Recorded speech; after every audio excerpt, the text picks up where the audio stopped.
What's up, party people? It's Keys Dan with RadioWhat.com, DJLittleRock.com, coming to you live in a living color from the Radio What studios. And this is my podcast, What Makes You Famous?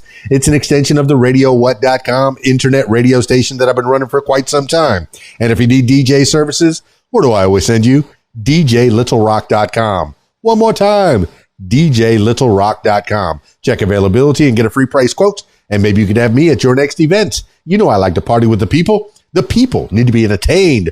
Are you not entertained? Let me entertain you. Make your next thing a big one. Speaking of entertainment, today on the program, I have Brody Baker, Genuine Country. Why am I saying it like that? Because there's a lot of Brody Bakers out there, and I want you to know it's the Genuine Country Brody Baker. You could find him at BrodyBakerMusic.com. I'm going to say that right off the bat, and you're going to learn a little bit more about him in the next few minutes. So stick around. So excited to talk to Brody Baker. This week's shows, I have two public shows this week. I have my regular Friday night gig at the Rab in Conway, Arkansas, the Video Dance Party Karaoke Jam. Yes, I said karaoke. You're the stars of the show. We got a full concert starring each and every one of you. Full bar, kitchen's open. Good food in that kitchen too, let me tell you. And some of the greatest bartenders, really. It's so nice, so friendly, and so attentive. They're going to get you taken care of at the Rab in Conway, Arkansas. And they got 10 diamond-style pool tables. I'm not even sure what a diamond-style pool table is, but it's impressive. They got a pool tournament on Friday nights at the Rab in Conway, Arkansas. So if you want to try your hand at playing pool and possibly make some money while you're doing it, I encourage you to check out the Rab in Conway, Arkansas. Get to the show.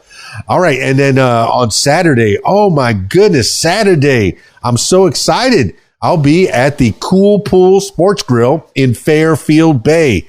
Always a good time. They're having their adult night for the end of the summer, their Labor Day weekend. It's coming up. So I'm going to be doing their adult night for karaoke and video dance party. It's from 8 p.m. until, I think it's 12 midnight at least. 12 midnight at least. And they got good food. They got good drinks. And, of course, it's a good time because you're the stars of the show. That's the Cool Pool Sports Grill on Saturday night. Come on out and celebrate the end of summer. Oh, no, it's the end of summer.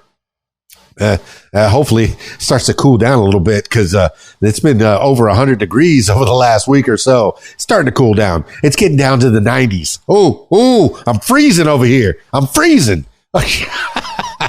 That's going to be a good time by the pool, hanging by the pool in Fairfield Bay. So if it's way too hot, they'll have us inside the Cool Pool Sports Grill. But usually the weather is really nice. They'll have me underneath the overhang there, and we'll have a good time. There's some fans running, and people end up in the pool all the way up into the middle of the night. Cool Pool Sports Grill in Fairfield Bay on Saturday night. Oh, be there. I'll be there starting at 8 o'clock. I'll be there at 7 to set up, of course. All right, that's enough intro. Let's get into it with my man, Brody Baker, Genuine Country. I'm going to keep saying it like that. Brody Baker, Genuine Country, because that's how we're going to brand him, separate him from the other Brody Bakers in the world. I got him on Skype.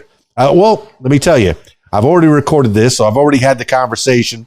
Half of it was on Skype, and then the other half is on the phone due to technical difficulties. Hopefully I've edited it enough to where you don't notice it all that much. But the last half is going to sound a little bit different from the first half. But either way, both halves are a real good conversation with Brody Baker, Genuine Country. Skyping Brody Baker, Genuine Country, now. Oh, what do I see on my screen? It's a Brody Baker, Genuine Country's Brody Baker. You know, I was looking all over the interwebs. I'm looking for Brody Baker. I'm trying to find out more about you. I got to know about you, Brody Baker. I know you're the man with the young man with the deep voice. Oh, that was first and foremost. You got that depth, that your man voice, manly voice. But I noticed that there was a lot of Brody Bakers out there in the world. 8 billion people on this planet. And quite a few of them are Brody Bakers. But I want you to stand out as your own Brody Baker, the Brody Baker that we need to talk to right now. So I'm going to use that Genuine Country. Whenever I say Brody Baker, Well, okay, that'd be something to do at your concert. When I say Brody Baker, you say Genuine Country. But it wouldn't be you. That's a good little line, man. Yeah, it wouldn't be you doing it because that would be way too egotistical. But if you could have like your stage manager or your road manager or your mom come up and say, when I say Brody Baker, you say Genuine Country. Brody Baker. Genuine Country. There you go. That's what we're talking about. Oh, my goodness. What's up, man? I'm so excited. I don't even know how we got connected, but I'm glad we got connected because, I'm looking. You are a working musician. I don't even know how young you are. How old are you? I am 28. 28. All right. Everybody under 30 looks like they're 10 to me because I'm a 53-year-old. 54. Oh, my goodness. I just aged myself one more year. No, and I'm stoked that people are starting off and doing things, because country music, music in general has gotten just really commercialized and packaged and pre-made. And, you add a little bit of this and you put a little bit of a truck and you put a girl and you put some beer and then you put a party and bam, we got a country song. There's very few storytellers out there. But Brody Baker, I digress, man. Tell the people who you are. Well, I'm a singer-songwriter out of Kansas, born and bred. I've spent some time on each coast of the country. I lived in Alaska for a while, lived in Rhode Island for a while, spent some time in Oklahoma. And I've been doing this professionally for the last 8 years. And just recently got to go full time with it again. And this is the first time since COVID I've been able to go full time. And this has been just a blast, man. It's been great. That's the thing about the entertainment business. The money can be good, but the work is not steady. It's a hustle. It's a straight up hustle. So if you're betting on yourself that you're not going to be a starving artist, it's a hard bet. You're rolling those dice, so to speak. And I know you've never lived in Nevada. At least you haven't said anything. But you went to Alaska, the farthest north, way north of the Mason-Dixon. Is there country music in Alaska? They love it, man. There was a local radio station there, just in this little bush town that I was living in, and they still play my music on their radio station. They love it out there. And surprisingly, so do the people in Rhode Island. You wouldn't think that far north and that far east, but man, there's some rednecks out there. I tell you what. Well, country music is country music, man. It's a storyteller. It's good timey music. It's barbecue music. It's hanging out with your family music. It's sitting out on the boat, chilling. I like all kinds of music, but when you get into the country feel, the country mood, it's a storytelling. It's eating some good homemade food. It makes you feel good. It makes you feel like mama's home, and dad too. Don't forget dad. He did some good stuff, I hope, but he's out there working. But hey, since we're talking about moms and dads, you grew up in Kansas, all right? And you're still in Kansas. I was going to make the Dorothy joke, but I'm sure everybody makes the Dorothy joke. But you're still in Kansas. What part of Kansas? And tell me about little Brody Baker growing up in Kansas. Uh-oh, hold on. Lost the sound. Bam. Go ahead. We back? Yeah. All right. So I grew up between Wichita and spent some time in a couple of small towns outside of there. I lived in Yoder for a little while, which is Amish community. And I lived in Haven, which is my alma mater. I'm a Wildcat. So I'm a Wildcat. Western Wildcat from Fort Lauderdale, Florida. Yes. Man, we were the Haven Wildcats. Black and gold, man. Black and gold. Western Wildcats. Wow. Man, that's a coinkydink. And I'm from Miami and South Florida, and people wouldn't expect there's a lot of cowboys down there. But Davie, Florida, where my high school was, has a big rodeo. So I like the cowboys. I like the feel, the horses and roping and all that kind of thing. And you got a hat on. For the people that are listening to the audio version of this, check out the video version. You get to see Brody Baker hanging out there next to me and Genuine Country. Got to say that, Genuine Country. That's how we're going to brand it. because you're going to separate yourself from all the other Brody Bakers. There's only one Brody Baker that we need to talk to. But you say you're from Haven, Kansas, the home of the Wildcats, black and gold. I mean, what kind of, were you into sports or music or art or math? Were you studying your books? So that's kind of a funny story because between my junior and senior year of high school, I actually did try out for the football team. And the coach, this was kind of everybody has their moment when you realize what you're supposed to be doing. And that one person, whether it's positive or negative, that kind of pushes you in that direction. And mine was the coach of the football team because he looked at me and went, "You're too small to put on the line. You're too slow to do anything else. I can't do anything with you." And so I just spent the rest of my high school career in the band room, man. I already spent a lot of time there, and band and art class. I love, when I'm not writing songs or out performing, everybody's got to have their hobbies. So, I like painting and drawing and doing all that. And that's kind of my little outlet. Man, that football coach didn't even give you a Rudy moment. He could have given you that Rudy. People would have been chanting, Brody, Brody, make that touchdown. Meanwhile, you're getting squashed by that linebacker from the other side or whatever, defensive end or what have you. Bam, knocked over, knocked down. Oh, yeah. I think that coach might have saved your life, saved a few broken bones and scrapes. Maybe a few concussions, too. Possibly. Yeah. Hey, I guess, football, that foosball is kind of controversial anyway. I played a little bit when I was in school, but look at me. I'm a big fat dude, So, I'm a big dude. I think I could take a couple of hits, and I did. But, I don't think you're not supposed to be hitting each other like that. I even did some boxing. So, you're not supposed to get hit in the head too much. I mean, I still got somewhat of a stutter. Was it because of the hits in the head? Probably not. I probably always had that. But all right, we're talking about you. I know I always digress. I love having conversations with people, and I'm learning from you, Brody Baker. You have a story to tell, a 28-year-old story. You started as a little baby, like most of us do. Yeah. But tell me about moms and dads. How were your mom and dad and your brothers and sisters, if you have any? Tell me about the family life. I've got two younger siblings. They're twins. I got a brother and a sister. My sister is, just like the brains. Like, she got all the smarts. She graduated a couple of years back with a bachelor's in forensics, a bachelor's in chemistry, and a minor in mathematics.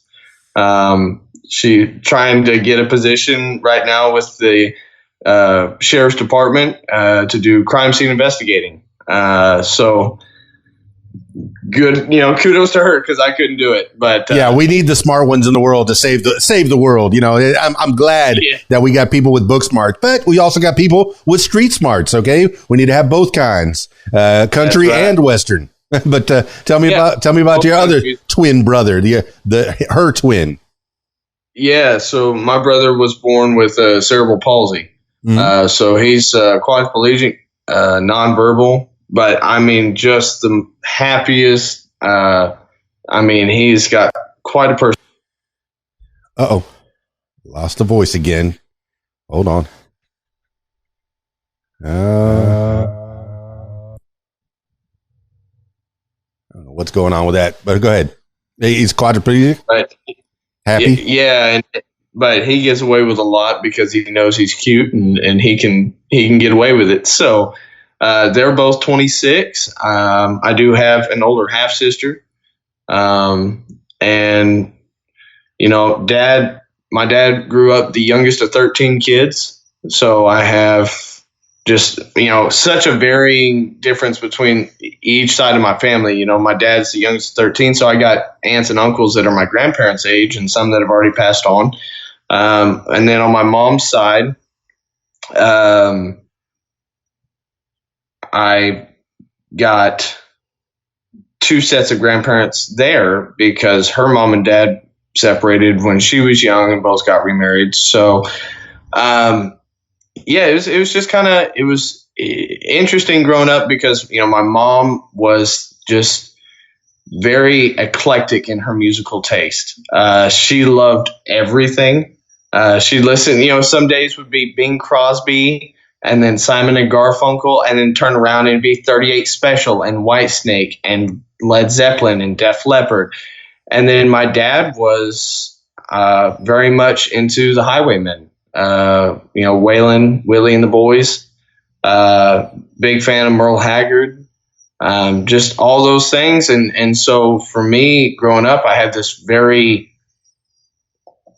think I had a very well-rounded, introduction into music.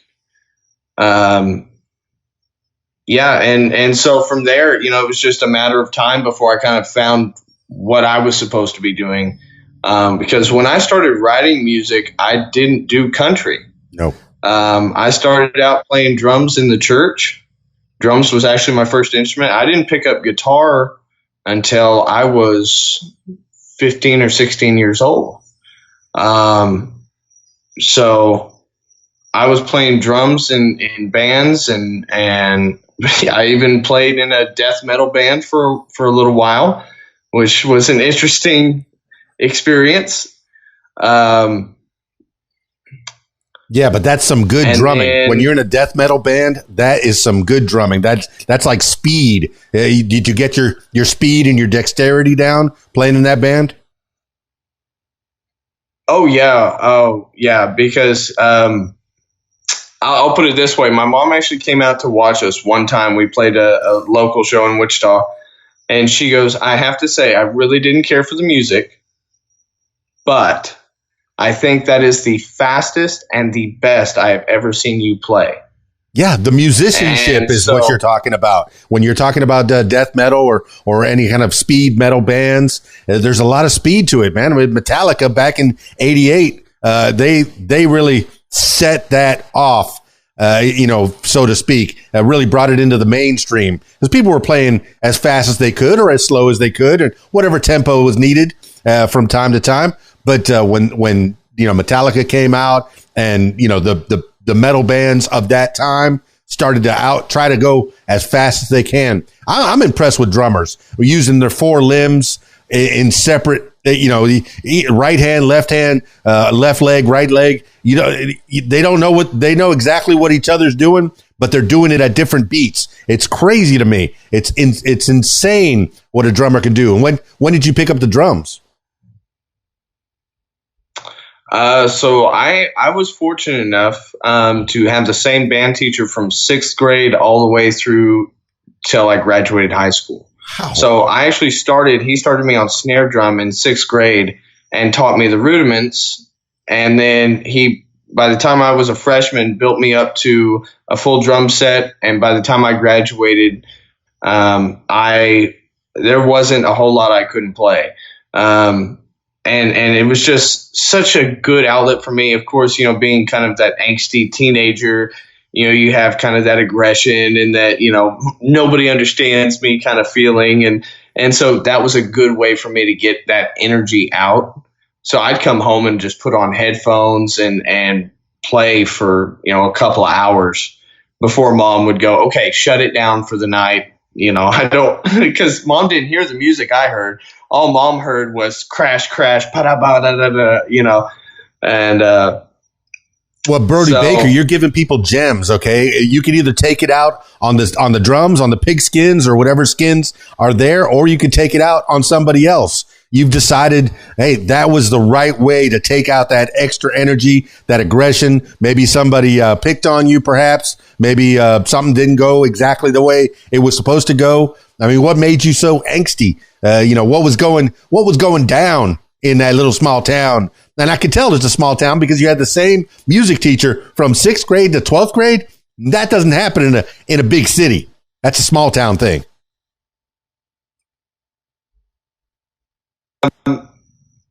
So just a little background on me. So I'm actually a cancer survivor.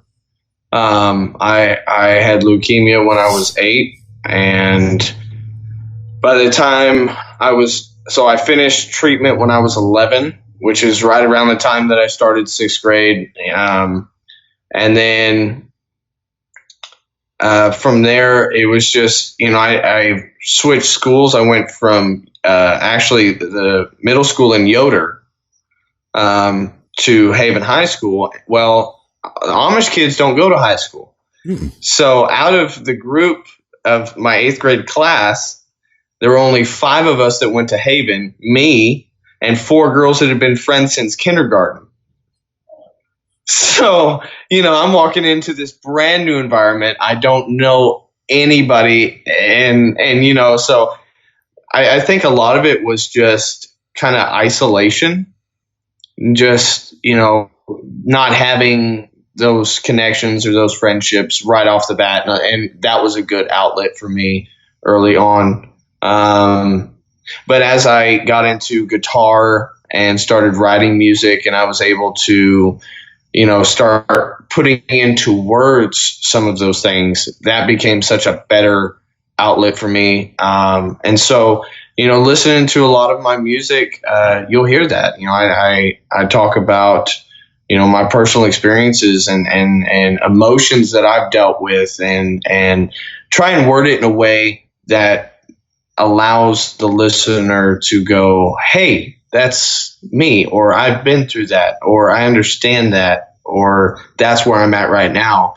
And the biggest thing I try to provide in most of my songs, I won't say all of them, but most of them, is that silver lining, because it needs to be there. I think a lot of times we get caught up in, everything's going down the drain right now. And you just got to have that silver lining to go, hey, it's going to be okay. May not be tomorrow or next week, but it will work itself out. Well, a large percentage of those classic movies had happy endings, and that's what made them classic. That's what made them timeless. That's what made them live on forever and ever. Now, you had a tough start, man. The leukemia is no joke. I mean, I don't know how it presented for you. Were you able to play any reindeer games, or were you stuck in bed mostly until you were 11 years old? It was a lot of hospitals and doctors' offices.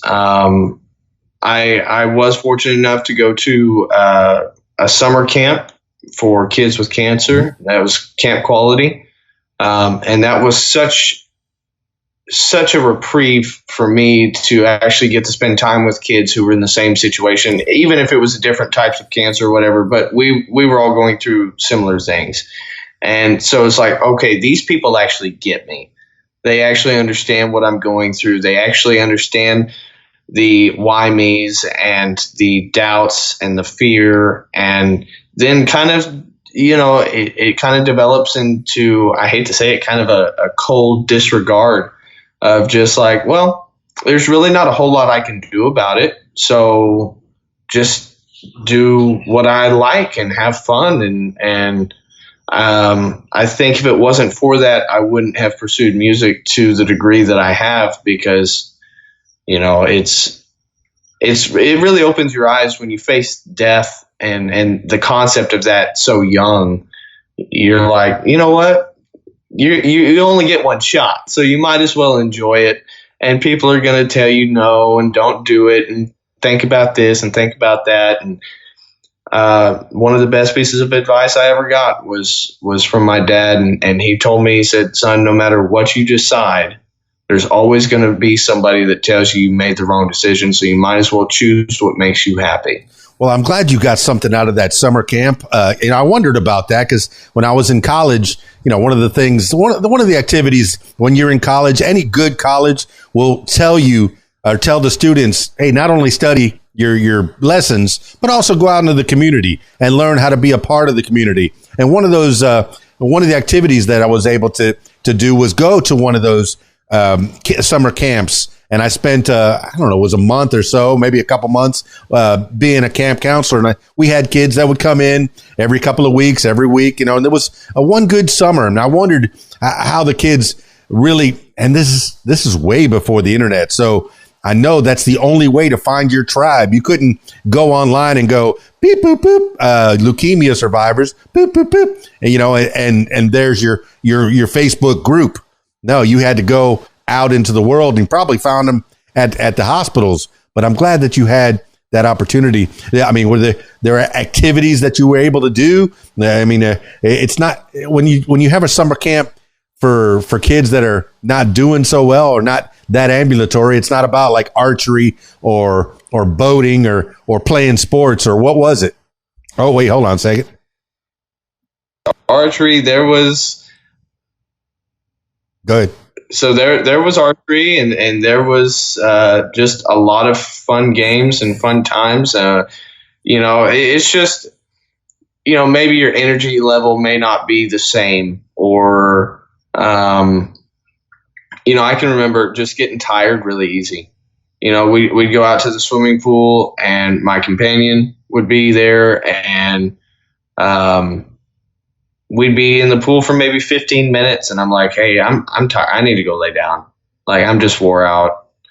And they were so compassionate and so understanding. And that was the whole point of those camps, was to just be there and to let you feel normal.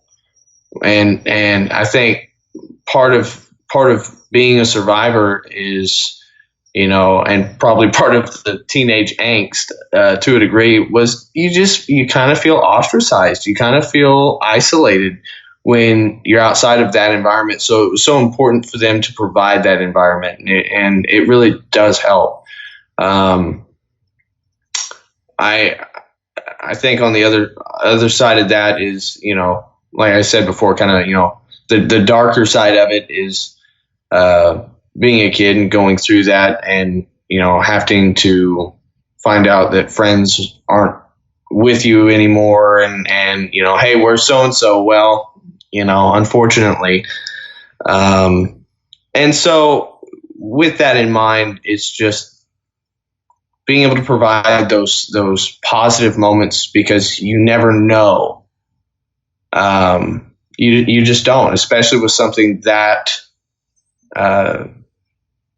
severe, something that life-threatening. It can sneak up on you, and just like that, it's over. Well, you discovered, I'm very blessed. Yeah, you discovered that friends come and friends go, but thankfully you have upwards of 50 people in your family. I'm guessing that family reunions were and probably still are a blast. I mean, do both sides of the family? I know there was a lot of divorce involved that gave you a lot of siblings and aunts and uncles and grandaunts and granduncles. But I mean, do you get together on family reunions? Do you get to play? Do you get to see a lot of your family? Are you close? So I'm not as close to my dad's side of the family. But those are the big get-togethers. So when we get together with them, there's 20 to 30 people. And those are the really, really fun ones. As I've gotten older, a lot of the adults, the parents, have kind of, you're reaching that point where grandparents are starting to pass away. So there's some divides and people not agreeing over wills. And so there's some separation with the adults, that the kids that are now grown ups, like myself and my cousins, we're going, hey, once we get through this, we are getting the family back. We're getting the big get-togethers back on, and if they don't want to show up, that's on them. But we're going to do it anyway. So it very soon, I feel like we will have these bigger family gatherings. But right now, it's kind of spread out. It's but it is what it is. At the end of the day, they're still family no matter what. And, you still love them and spend time with them when you can. And I'm lucky enough. I've got a lot of family. Yeah. I mean, a lot. So, and through the magic of technology, you can do stuff just like this, go face to face on a Skype or a Zoom or even a FaceTime on your phone and get to see somebody, never be lonely. And I'm glad, look, family, there's nothing more important than family. Those are the people that are probably going to stick with you forever and ever. Your ride or dies, with few exceptions. There are those family members that leave and just don't want to ever come back. That happens. And I'm sure, with having that many people, you've probably experienced that as well, to where, hey, I don't talk to that guy so much or that girl so much anymore. But hey, hopefully time heals all things. I've heard that my whole life. But you write music about it, man. The silver lining thing is at 11 years old, you had a rebirth, a re-beginning, a new Brody Baker came up with that Genuine Country at 11 years old and just started the path to music. Well, I tell you, if nothing else, my family has definitely been a lot of inspiration one way or another. Songs. So yeah, and like the kids now that are grown up, and we're kind of gonna pull the family back together a bit because with grandparents getting older and people passing on and that sort of thing, some of the families have kind of split off a little bit, and a lot of the cousins and I have already talked about, we're going to get these big family reunions up and going again, and where there's 40, 50 people showing up, just have a great time. And if they don't want to be there, that's fine, but we're going to have a good time anyway. So. No, I like the sound of that. Nothing more important than family. Those are the people that are going to stick with you more often than not. But, okay. We're talking a little bit about Alaska and the three girls for every 100 boys. Tell me some stories about you in Alaska. Yeah. So I actually went up 2 different times, and the first time I lived in a town called Kotzebue, and the whole town was 3 miles by 1 mile, and the only way in or out was by plane. Mm-hmm. And so I landed, but they actually had a decent little runway. You could land a 737, a small one, but nothing bigger than that. And so it was a cool little experience. I got to meet a lot of interesting people there. Why'd you end up in Alaska anyway? So my uncle actually works for a grocery store that is a Canadian-based company, and Alaska is the only U.S. state that they do business with. Oh, okay. Well, that makes sense. So the store is called Alaska Commercial Company, and it's really like when you get into the bush villages, that is the grocery store. That's all you got is AC. And so he got me a job working there, and I was having trouble finding work down here in Kansas, and I was like, well, I could get away for a little bit. It might be a good little adventure, work a bit and save up some money. And so I did. I went up there for 6 months the first time, and then moved back and had reconnected with a friend of mine, and we actually started dating around that time. And so then I was back for a while, and then as fate would have it, that didn't work out, and I ended up having to move to Rhode Island to help family out there. My grandmother out there developed Alzheimer's, and so I went out to help Grandpa a while and help take care of things, and then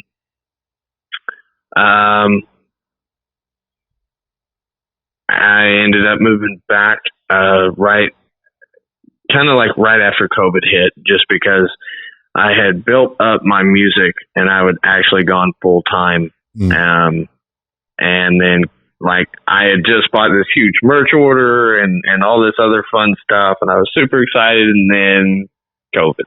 And so that shut me down, and well, that's a good boy. That's a good boy that shows that you really are interested in taking care of your family, because it seems like they're all spread out now. Did everybody start out in Kansas, or was it always this family all over the country, as far as you knew when you were born?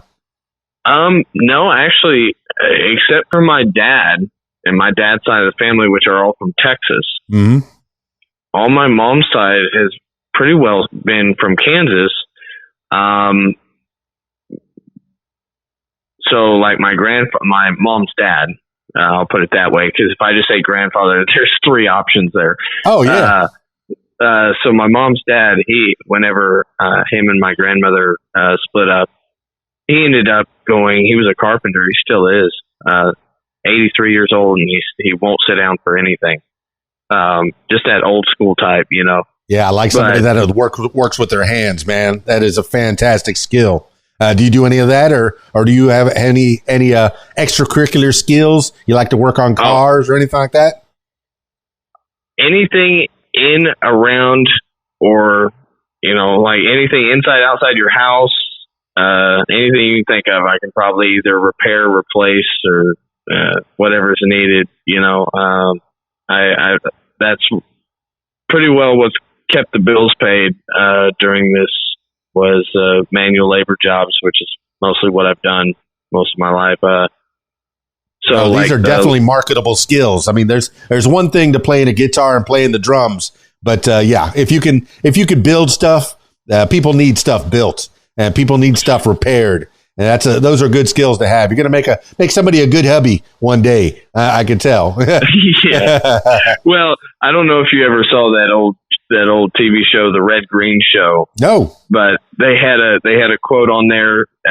One of his little catchphrases: "The women don't find you handsome; they should at least find you handy." You better believe it. Okay, I have a stepdad. My mom's on husband number 4, and this guy has already built 4 houses. 4 houses for her.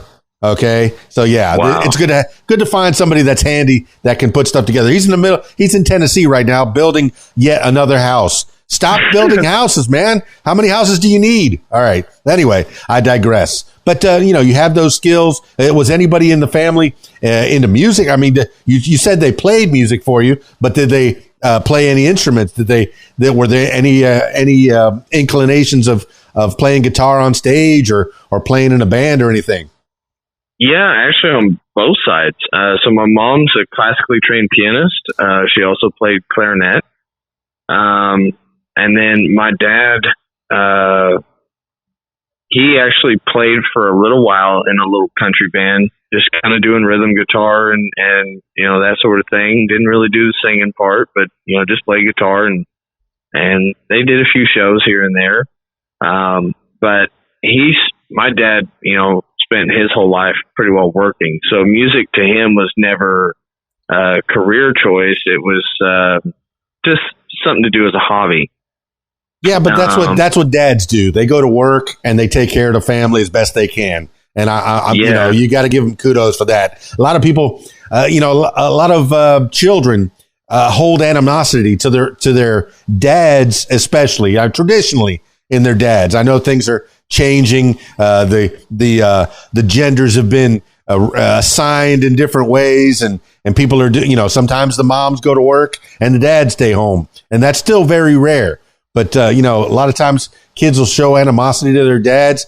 Oh, why are you never here? Well, because I'm trying to make some money and put some food on the table and keep a roof over your head and keep that cowboy hat on your head. So give it up for dads around the world. I know moms take care of you at home more than often than not, but yeah. Well, and I'll tell you a funny story. Actually, there for a while, both of my parents were working for the American Red Cross in Wichita, and my dad got his seniority for his pension that he needed, and mom still needed a few more years before she could get hers, and things were just kind of difficult with both of them working, and they didn't need to both work at that time. So dad took 4 years off and was a stay-at-home dad for 4 years and took care of us. That way mom could stay and get her pension from the Red Cross.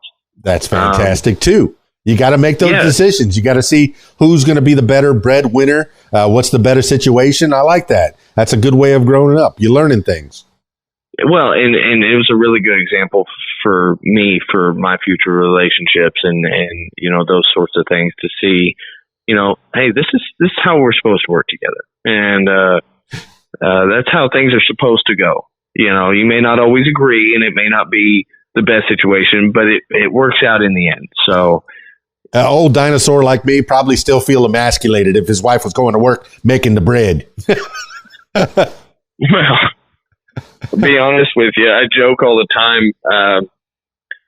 You know, I'm like, I got to find me a kind of like a sugar mama. There you go. Yeah. There you go. This music thing is not making a lot of money right now. It's making enough. But. No, it's a straight up hustle. Now, okay, let's go back to the music and really dig into it. You say you were singing and songwriting at a very young age. When did you start writing songs and start impressing the kids in class by singing out your own songs? Or were you doing that?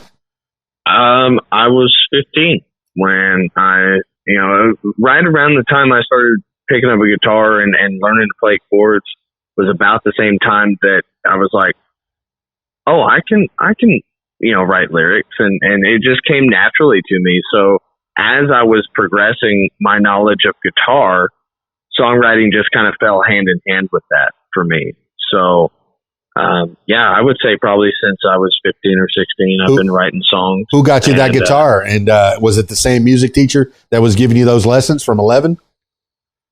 Yeah, actually. So the guitar came from my grandmother and grandfather, and it's my mom's mom and her husband. And, he was the very stoic, quiet type. He wouldn't say, I love you out loud. He was just that very, stoic. He never really had much to say to anybody.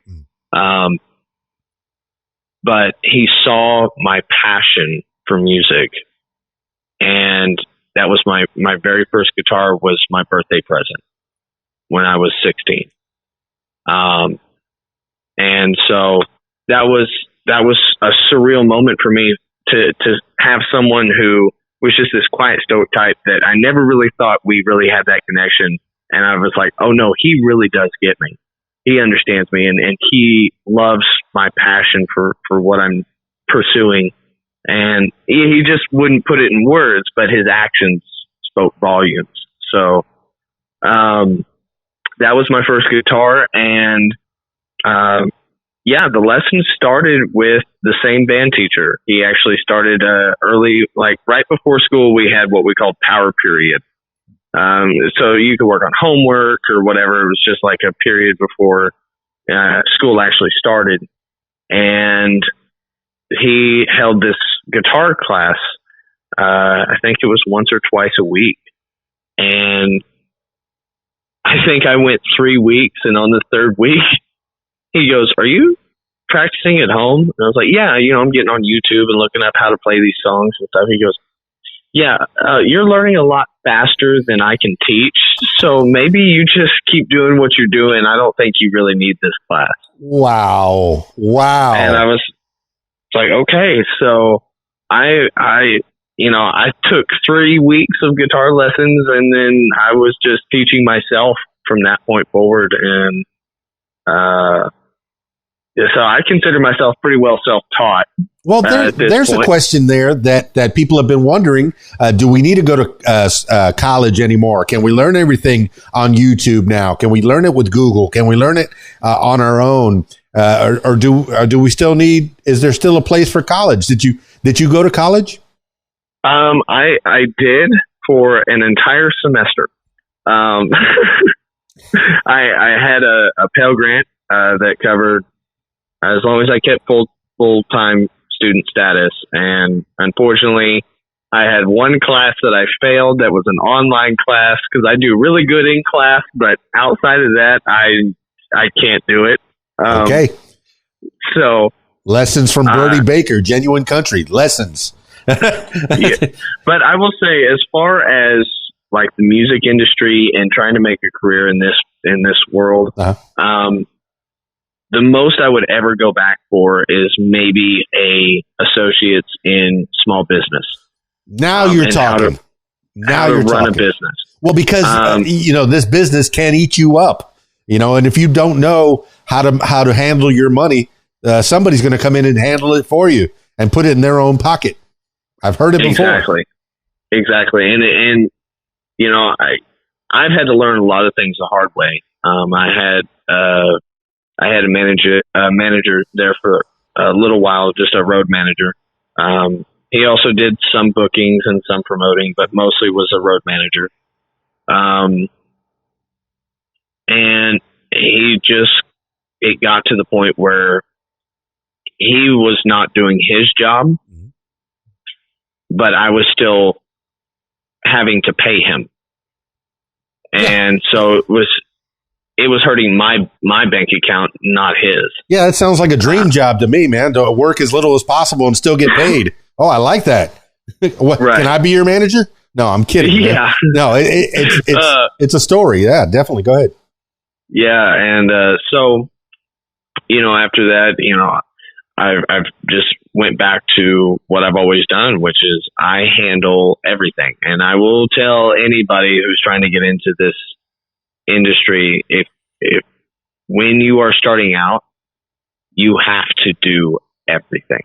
Yeah. You are your promoter, you are your booker, you are everyone. You are running the social media. And it's just you. So if you're a solo artist like me, it's just you.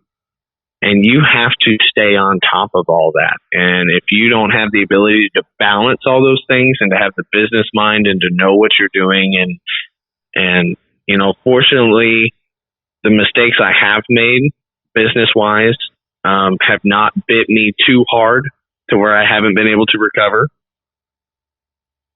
But I've learned a lot of it the hard way, and that would be my recommendation to anybody. If you get the chance, go get just an associate's in small business, so you understand that, and maybe find some other classes that deal more specifically with the music industry. But just having that business knowledge will just help you exponentially. Yeah, you've learned, it's a song as old as time. As technology advances, you got to advance with it. The speed is going to, if you don't keep up with technology, it's going to overtake you and you'll be gone. You'll be a ghost. So yeah, it's not just the social media part, but anything, from learning how to use from analog to digital to record your music. So I learned tape to tape, reel to reel. I know what an 8-track is. I had some. I know what a record is. I know what a CD is. A cassette tape. Yeah, there's no such thing anymore. People don't use those.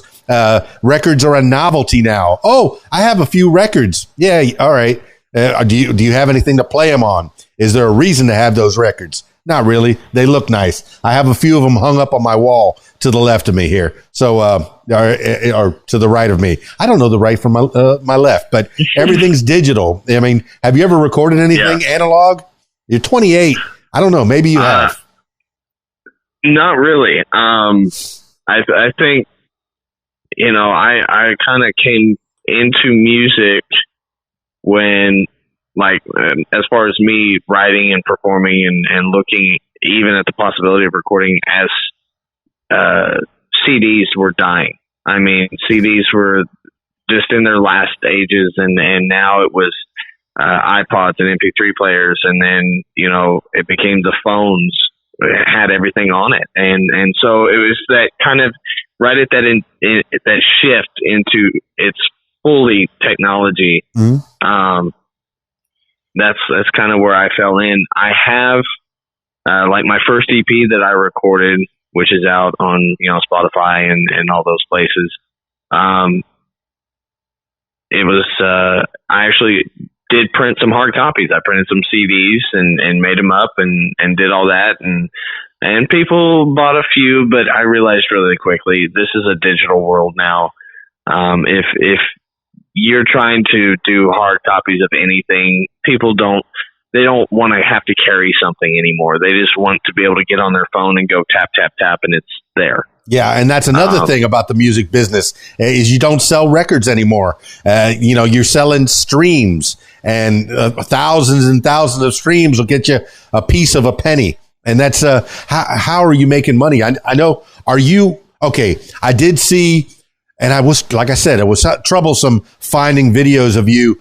And I did see the bath bombs and whiskey. You do have one video of your produced record of that, where you're sitting in a bathtub with your cowboy hat down, and you're in a bubble bath with the candle. And what's got? So funny story. That's not me. Oh, dang. Okay. That's not me in the bathtub. No, don't feel bad, because I literally had my cousin call me, and my cousin and I, we are literally 4 days apart. We grew up together. I mean, we're practically brothers. Okay. He called me and goes, "Did you really Photoshop tattoos on your arms?" And I'm like, "That's not me." He goes, "Oh, really?" And I was like, "Yeah, dude, that's not me." That was actually a gal that I knew at the time, who modeled for me for that shot, so that I could get that for the single cover. Is that you said it's a girl? Yeah, that's a girl. Oh my goodness, it's so dark, so I really couldn't tell that well. That was the point. Is, we wanted anonymity in that regard. I didn't want her face being the focus, and she really, was only agreeable to do it as long as it wasn't fairly obvious of who it was or anything like that. So it is partly on me that, I didn't make it more obvious that it was a girl, but at the same time, I think our focus was just keeping her identity off of it, and allowing it to be what it needed to be for the single. Mission accomplished. Androgyny. Yeah, I mean, I couldn't tell. Boy, girl, whatever. And I guess that goes back to that point I was making a half hour ago, was the genders are fluid now. But no, that is the produced version of the single. Now, what I did see is you at your open mic at Barley Corn's open mic doing a live version. That's where I can see that you got the skills, you got the deep voice, you got the guitar playing, you got the presence. If somebody comes to a Brody Baker Genuine Country show, they're gonna get something special. If they come out of their house, they come away from their big screen TV, how many songs are you going to give them? What kind of a show are you doing? Have you done any big shows or any small shows? What kind of live performances? Because I guess that's the way people are making money now. It's not selling CDs. No, actually, live performances are really my main source of income right now. I will say it varies on the venue and location. Sure. So one of the most recent shows that I did was up in the city of Sedgwick, Kansas. They have a nighttime farmers market. It's the first time I've ever heard of anything like this. They call it the Moonlight Market. And it's a really cool concept. They run evening hours instead of morning hours, which I was agreeable with, because I'm not really a morning person. The only time I see morning is usually when it's like 2 or 3 and I'm leaving the venue. But so that was a family affair. There were kids running around. So there's certain songs that you kind of veer away from or whatever, because there might be a choice word or two in there. I try to stay away from that anyway, but I can't help what other people write in their songs, and I try to perform them in the way that I think my crowd would want to hear it. The other places I play. No, I want to go back to that farmer's market. I think that's a great concept, is, going at night and buying your fruits and listening to some good music. I can dig it. I can dig that a lot, man. That sounds like a great venue. The other thing is your BrodyBakerMusic.com, that website right away, bam, first page lets me know that you're going to have some shows coming up. And I'm kind of excited for you. You got, was it Blue Hook on September 8th? Have you been to those places already? I have been to Blue Hook. It is a Cajun seafood joint. And the only reason I normally I wouldn't play a restaurant. Why not? But there's 2 reasons. One, the food is really, really good. That's why. I mean, oh my goodness. And 2, the staff there is just so amazing, and and I think that in and of itself is more than worth showing up and playing for a few hours and just having a good time. And it's a different crowd because you don't get the applauses necessarily in between songs because people they got their hands full, they're eating, their mouths are full. You might get a mumble. Right. But I will say, people are, you can tell that they appreciate the live music and especially when they walk by and they're like, hey, you sound really good as they're making their way towards the door to leave after finishing their meal. It's great. You'd be surprised at how many people will take a little bit less money if they treat you right and they give you a nice meal and a smile, and they treat you right. I'd be happy to do that from time to time, not too often because you got to pay your bills. Right. No, that's exactly right. I mean, but you got a busy month coming up, a busy couple of months, really. September 9th, you're out west. What is out west? So that is a brand new venue in Goddard, Kansas, and it is a outdoor venue. So that is weather permitting, September 9th. I'm really excited for that one because it'll be my first time out there. I haven't played there before, but I've had a few other artists that I'm acquaintances with that I know that have played out there, and they've had a great time out there. They absolutely love it. So now, are these full band performances or Brody Baker with a guitar? What are we doing here? This is just me and a guitar. I will say October 21st, I'll be playing, 20th and 21st, I'm playing Club Rodeo. Oh, I need to put that on your list here. It's not on there. It should be. There should be a more events button further down. Oh, October. Okay. Yeah. Club Rodeo. Bam. I stand corrected. 21st. Good job. And I try and stay on top of that because I'm not, like I said, I'm handling it all by myself. So it's not easy to do. I don't think I've updated my website all that much in the longest time. So kudos to you. Good job. So, but the performance on the 20th is going to be me and a guitar, but then I'm hiring a 3-piece to back me on the 21st. So I like that. Now, these guys that you played with? Yes.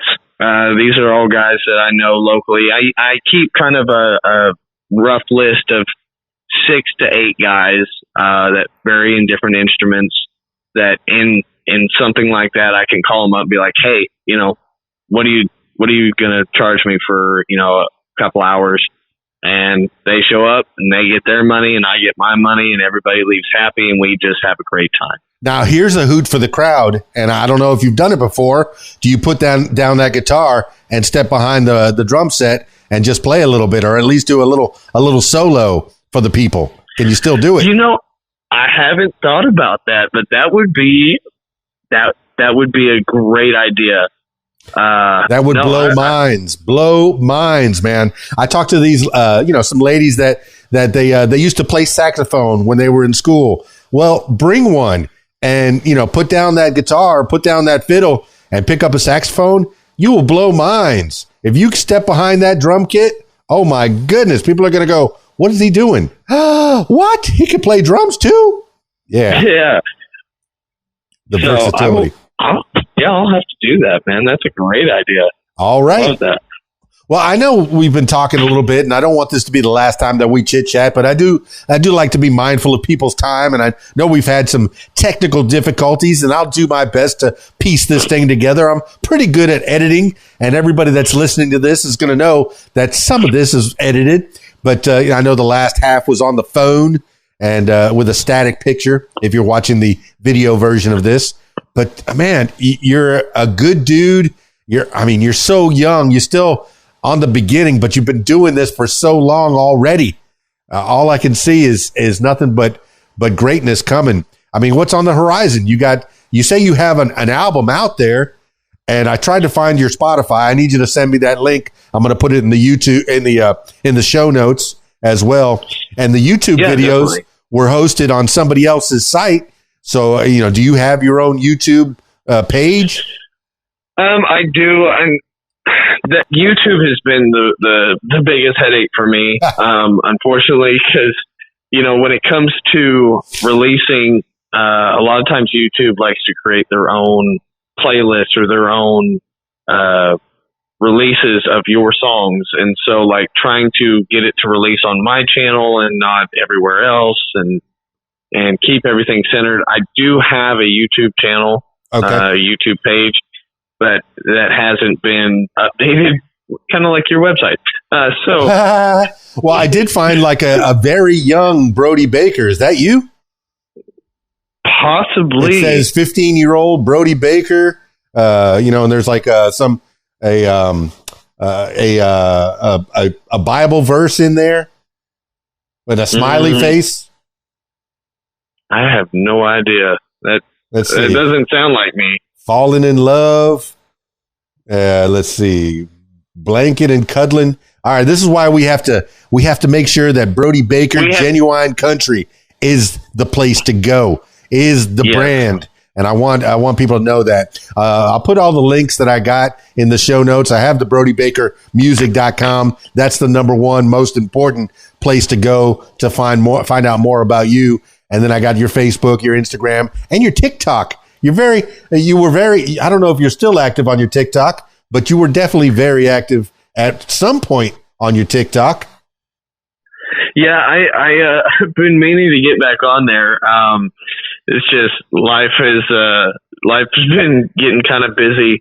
And I'm one of those people that I'm like, oh, people wouldn't find this interesting. And then I'm watching TikTok and I'm like, okay, but people are just filming them doing everyday stuff and people are following that. So maybe I just need to start doing more of that and kind of let people see the behind the scenes of what it's like as an up and coming solo artist in the music industry. All right. A future TikTok video, I want you to use that long flowing blonde hair of yours. Maybe do a shampoo commercial and do, maybe wash your hair and then let it flip up and blow dry it on your TikTok. I think that'll get some hits and people will find out more about Brody Baker, Genuine Country. All right, my man. I want you to give shout outs to people that have helped you along the way. And this is not going to be the last time that we chit chat. As time progresses, you got more shows to come out. I want you to come back and talk to me, but give some shout outs to people that have helped you out. Well, first and foremost, I have to say thank you for the man that helped me learn music originally. And that was Mr. Shores, my band teacher. Mom and dad, obviously, those are go-tos. But more recently, I've got to give shout outs to, my girl. She keeps my head on straight. I got to give shout outs to, Carter Green and Green Jean Studios. They're the ones that cut this single and the single that's actually going to be releasing here, hopefully in October. There's another one coming, with a music video. So yeah, it's going to be a good time. I'm a video DJ. I like videos. Go ahead. I got to give a shout out to all my fans. I've been honestly surprised with all the support and all the love. I actually entered a competition just recently, the 35 South Showdown. I didn't win, unfortunately, but I was just blown away by how many people reached out saying, "Hey, I'm voting for you. You've got my support." And people I hadn't really even thought of, or people from like back in the day that I was like, I had no idea you were still paying attention to what I was doing, or even around for this part of my my journey. So it was kind of crazy to see how many people are kind of lurking in the background and watching. And and you were humble enough to go on your Instagram and give them a thank you, a personal thank you. I appreciate that. Some artists wouldn't do that, wouldn't take the time to put a little video. Thank you for voting. Thank you for doing all that. It's good. Well, they went out of their way for me, and it's the least I could do for them. So, because they were voting every day. That was the cool part. It wasn't just a one-time vote. These people I had people like, oh, I've set an alarm on my phone. Every day at 10 a.m. I go and vote. And I'm like, you are awesome. Like, you are the best. That's good.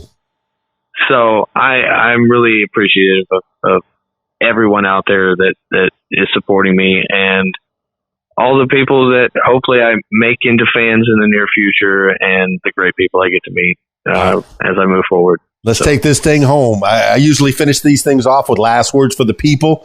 This could be words to live by, something you heard a long time ago, maybe a mantra you wake up with every morning, or just whatever pops into your head at this moment in time. Brody Baker, Genuine Country. Give the last words for the people. My dad told me this. You be good. If you can't be good at it, but don't name it after me. Well, there you have it, party people. Brody Baker, Genuine Country, BrodyBakerMusic.com. Check that out. I mean, and he does keep up with his website. He's a man of his word for sure. I'm not good at keeping up with all the million pages, and I think there is 1 million pages on my website. There's at least 500,000, probably closer to 1 million, because I was going crazy, just making pages and pages and pages about all kinds of things that I was doing. And with all the events that I've ever had, oh my goodness, yeah, there's a lot of pages and a lot of cities that I've been to and a lot of places that I performed and a lot of products that I've used. There's a page for it probably on keysdan.com. But check out BrodyBakerMusic.com. Follow Brody Baker Music on his Facebook, Brody Baker Music on his Instagram, and Brody Baker Music on his TikTok. He's going to go TikTok again. He'll be TikToking. I'm sure he will. And make sure you go check out one of his shows. He'll be out there. Let's see. The big event is on October 20th and 21st at the Club Rodeo. So check that out. But there's a few other events before that. I don't know. Somehow I've messed up everything, and I cannot figure out how to get back to the front page. Oh, there it is. September 8th at the Blue Hook in Wichita, Kansas. September 9th out west at Goddard, Kansas. September 16th at Libby's Cafe.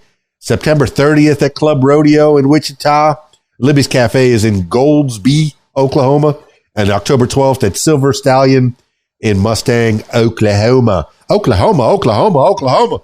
So exciting. He's going from Kansas to Oklahoma. That's just one state over. It's one state over from us, too. He's getting closer to me. I'm in Arkansas. So, yeah, not too far away. Maybe one day I can get over and see a Brody Baker Genuine Country show. Thanks so much for being on the podcast. I appreciate it. I look forward to seeing and hearing more from you. Brody Baker Music, Brody Baker Genuine Country. That's it for this edition of What Makes You Famous. Now, if you, yes, you, my loyal listener, if you'd like to tell your story, I encourage you to give me a call, 501-470-6386, or email keysdan@aol.com. That's it for me. It's KeysDan, RadioWhat.com, DJLittleRock.com. Peace. I'm out of here.